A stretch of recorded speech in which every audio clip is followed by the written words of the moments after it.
You need to know your execution time, very important. The timing. When do you come to the market? Do you trade Sydney session? Do you trade New York session? Do you trade London session? Depending on the zone, depending on the country you are. If you're in America now, you know the US session is better for you because London session is probably going to be midnight, and you might be sleepy trying to take a trade, which is not good.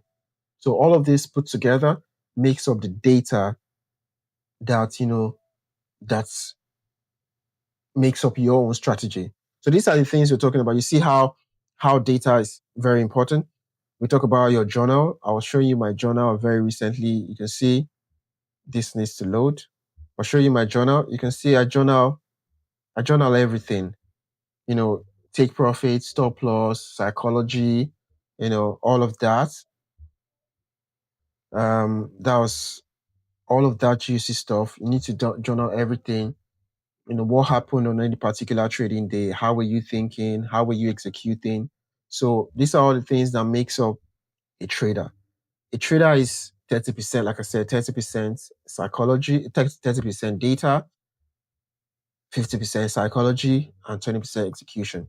So all of this I've been talking about, you have not even executed a trade. These are all the things you need to know. When is the news coming out?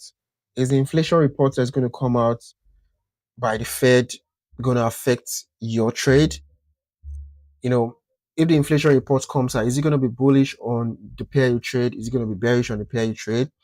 When interest rates come out, how is it going to affect your trade on any particular day? Are you supposed to be trading on that day? Do you trade the news? All of these things come together, but it takes time. So a trader needs to really evaluate your data, have it all written down.